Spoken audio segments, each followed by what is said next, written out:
Erectile dysfunction ED एक प्रकार का लिंग विकार है। ये संभोग के लिए पर्याप्त इरेक्शन पाने और बनाए रखने की आपकी क्षमता को प्रभावित करता है। आपकी भावनाएं इरेक्शन पाने और बनाए रखने में प्रमुख भूमिका निभाती हैं। तनाव मुक्त, आत्मविश्वासी और उत्तेजित महसूस करना आवश्यक है, लेकिन कभी कभी इरेक्शन संबंधी समस्याएं होना सामान्य है। यदि आप घबराहट, चिंता, निराशा या थकान महसूस करते हैं तो इरेक्शन संबंधी समस्याएं हो सकती हैं। शराब पीने और या पदार्थों का उपयोग करने से भी प्रभाव पड़ सकता है। यह अन्य स्थितियों या कुछ दवाओं या कैंसर उपचारों के दुष्प्रभाव के कारण भी हो सकता है। यदि आपको इरेक्शन प्राप्त करने या बनाए रखने में कठिनाई हो रही है, तो आगे की चर्चा के लिए स्वास्थ्य सेवा प्रदाता के साथ अपॉइंटमेंट शेड्यूल करना एक अच्छा विचार है। कई मामलों में ईडी हृदय रोग सहित किसी अन्य अंतर्निहित समस्या का पहला लक्षण हो सकता है। यदि आपको इरेक्शन प्राप्त करने और बनाए रखने में समस्या हो तो स्वास्थ्य सेवा प्रदाता से बात करना महत्वपूर्ण है। स्तंभन दोष के अन्य नामों में शामिल हैं नपुंसकता। स्तंभन दोष के प्रकार क्या हैं? स्वास्थ्य सेवा प्रदाता ईडी को कई श्रेणियों में अलग करते हैं। संवहनी स्तंभन दोष। वेस्कुलर ईडी में ऐसे कारण शामिल हैं जो रक्तवाहिकाओं को प्रभावित करते हैं, जो आपके लिंग में ऊतकों को रक्त भेजते हैं जो आपको इरेक्शन प्राप्त करने और बनाए रखने की अनुमति देते हैं, या लिंग में वाल्व जो सामान्य रूप से रक्त को अंदर रखते हैं। वेस्कुलर ईडी का सबसे सामान्य प्रकार है। न्यूरोजेनिक स्तंभन दोष। न्यूरोजेनिक ईडी तंत्रिका समस्याओं के परिणामस्वरूप होता है, जो इरेक्शन पैदा करने के लिए संकेतों को आपके मस्तिष्क से आपके लिंग तक जाने से रोकता है। यह आघात, पेल्विक सर्जरी, विकिरण चिकित्सा या स्ट्रोक, स्पाइनल स्टेनोसिस और मल्टीपल स्क्लेरोसिस एमएस जैसी न्यूरोलॉजिकल स्थितियों के कारण हो सकता है। Hormonal erectile dysfunction. Hormonal ED से तात्पर्य ईडी से है जो टेस्टोस्टेरोन की कमी के परिणामस्वरूप या कुछ मामलों में थायरॉइड समस्याओं के परिणामस्वरूप होता है। Psychogenic erectile dysfunction. Psychogenic ED में मनोवैज्ञानिक स्थितियां, ऐसी स्थितियां जो आपके विचारों, भावनाओं या व्यवहार को प्रभावित करती हैं, शामिल हैं जो ईडी का कारण बन सकती हैं। इरेक्टाइल डिस्फंक्शन ईडी एक प्रकार का लिंग विकार है। ये संभोग के लिए पर्याप्त इरेक्शन पाने और बनाए रखने की आपकी क्षमता को प्रभावित करता है। आपकी भावनाएं इरेक्शन पाने और बनाए रखने में प्रमुख भूमिका निभाती हैं। तनाव मुक्त, आत्मविश्वासी और उत्तेजित महसूस करना आवश्यक है, लेकिन कभी कभी इरेक्शन संबंधी समस्याएं होना सामान्य है। यदि आप घबराहट, चिंता, निराशा या थकान महसूस करते हैं तो इरेक्शन संबंधी समस्याएं हो सकती हैं। शराब पीने और या पदार्थों का उपयोग करने से भी प्रभाव पड़ सकता है। यह अन्य स्थितियों या कुछ दवाओं या कैंसर उपचारों के दुष्प्रभाव के कारण भी हो सकता है। यदि आपको इरेक्शन प्राप्त करने या बनाए रखने में कठिनाई हो रही है, तो आगे की चर्चा के लिए स्वास्थ्य सेवा प्रदाता के साथ अपॉइंटमेंट शेड्यूल करना एक अच्छा विचार है। कई मामलों में ईडी हृदय रोग सहित किसी अन्य अंतर्निहित समस्या का पहला लक्षण हो सकता है। यदि आपको इरेक्शन प्राप्त करने और बनाए रखने में समस्या हो तो स्वास्थ्य सेवा प्रदाता से बात करना महत्वपूर्ण है। स्तंभन दोष के अन्य नामों में शामिल हैं नपुंसकता। स्तंभन दोष के प्रकार क्या हैं? स्वास्थ्य सेवा प्रदाता ईडी को कई श्रेणियों में अलग करते हैं। संवहनी स्तंभन दोष। वेस्कुलर ईडी में ऐसे कारण शामिल हैं जो रक्तवाहिकाओं को प्रभावित करते हैं, जो आपके लिंग में ऊतकों को रक्त भेजते हैं जो आपको इरेक्शन प्राप्त करने और बनाए रखने की अनुमति देते हैं, या लिंग में वाल्व जो सामान्य रूप से रक्त को अंदर रखते हैं। वेस्कुलर ईडी का सबसे सामान्य प्रकार है। न्यूरोजेनिक स्तंभन दोष।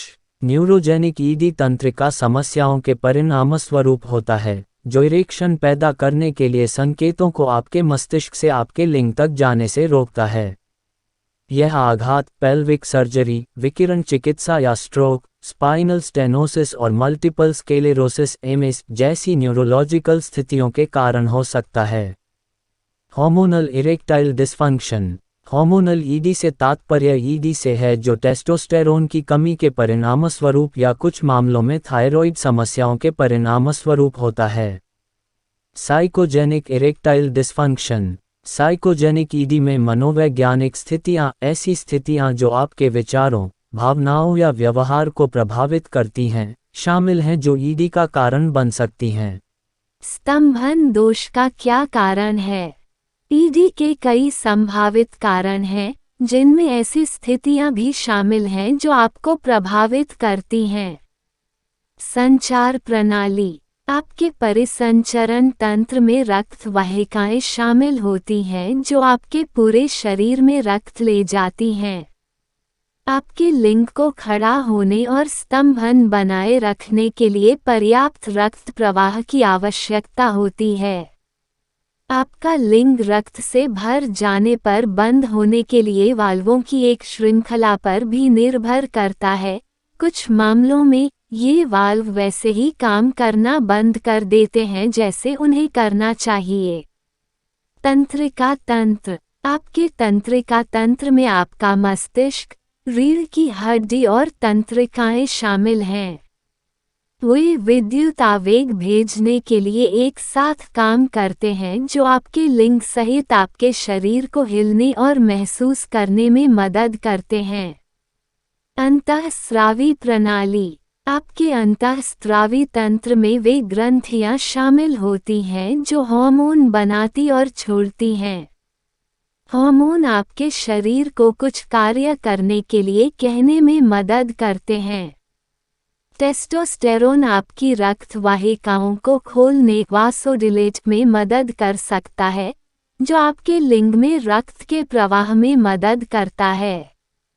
कारकों में शामिल हो सकते हैं कुछ स्थितियां या बीमारियां, मधुमेह और मधुमेह से संबंधित न्यूरोपैथी, उच्च रक्तचाप, उच्च कोलेस्ट्रॉल, हाइपरलिपिडेमिया, संवहनी रोग, दीर्घकालिक वृक्क रोग, एथेरोस्क्लेरोसिस, पेरोनी रोग, कम टेस्टोस्टेरोन की कमी, आघात, मिर्गी।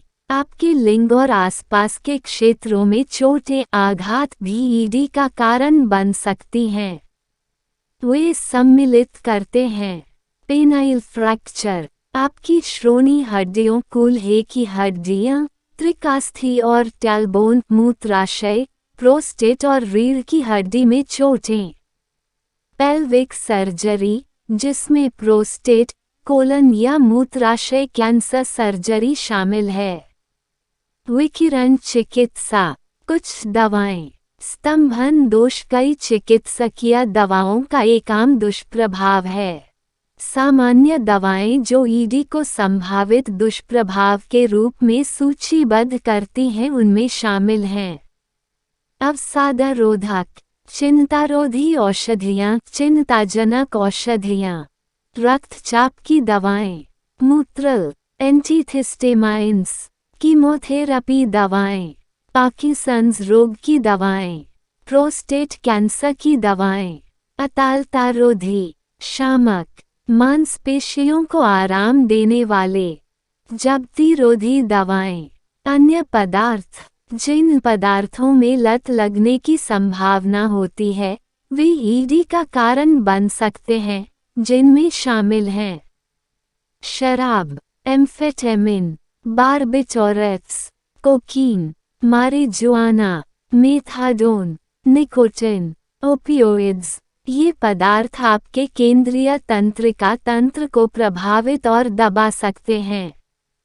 वे आपकी रक्त वाहिकाओं को भी गंभीर नुकसान पहुंचा सकते हैं, जिससे स्थायी स्तंभन दोष हो सकता है। मनोवैज्ञानिक और या भावनात्मक स्थितियां। अवसाद, चिंता, तनाव, संभोग या अंतरंगता का डर, जीनोफोबिया, कम आत्मसम्मान। स्तंभन दोष का प्राथमिक कारण क्या है? ऐसी स्थितियां जो आपके शरीर की आपके लिंग तक रक्त पहुंचाने की क्षमता को प्रभावित करती हैं, ईडी का सबसे आम कारण है। स्तंभन दोष किसे प्रभावित करता है?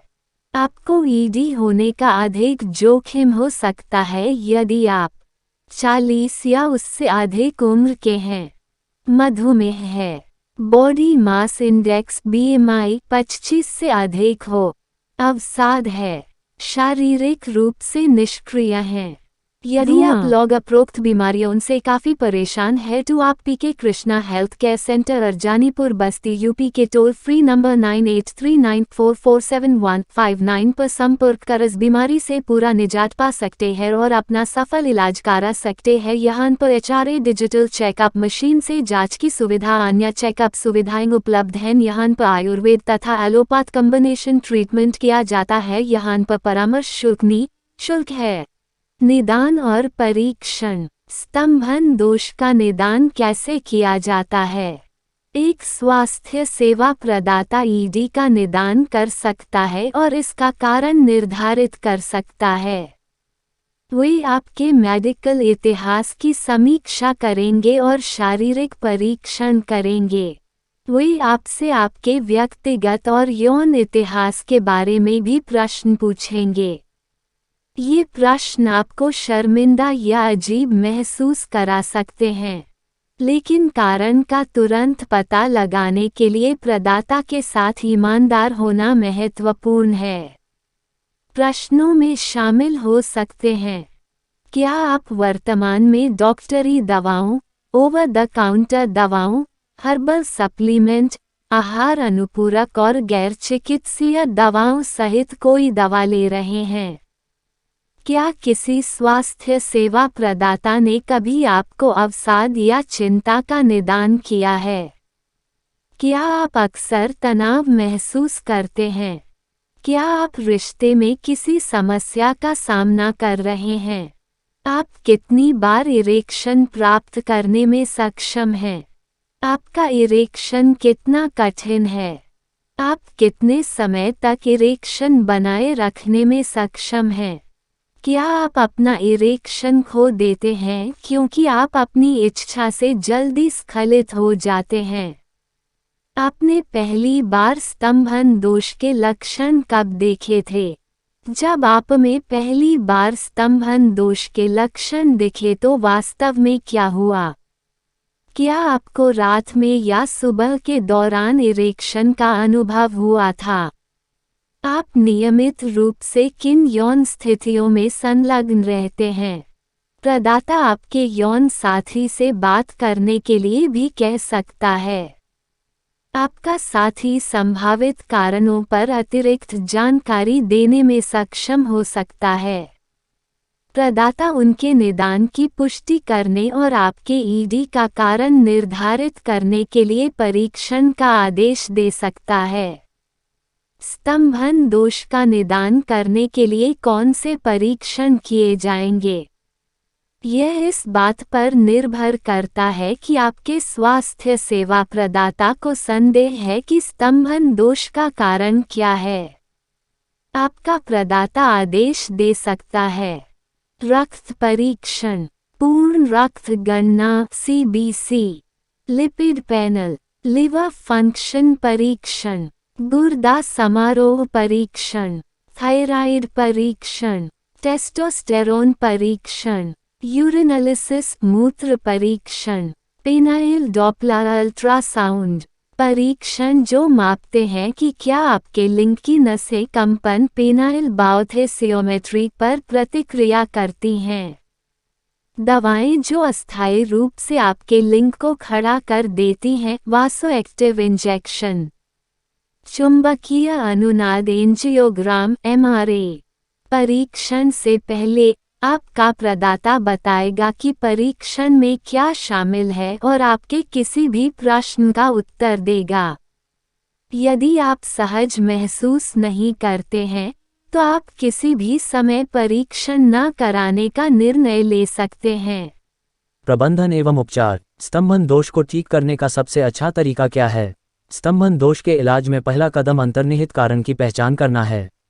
एक स्वास्थ्य सेवा प्रदाता आपके लिए सर्वोत्तम उपचार निर्धारित करने में मदद करेगा। उपचार के विकल्पों में शामिल हो सकते हैं: हृदय व्यायाम, प्रति सप्ताह 3 बार कम से कम 45 मिनट के लिए जोरदार हृदय व्यायाम हल्के ED के कुछ मामलों को उलटने में मदद कर सकता है। हृदय संबंधी व्यायामों में तेज चलना, जॉगिंग, तैराकी, साइकिल चलाना और रस्सी कूदना शामिल हो सकते हैं।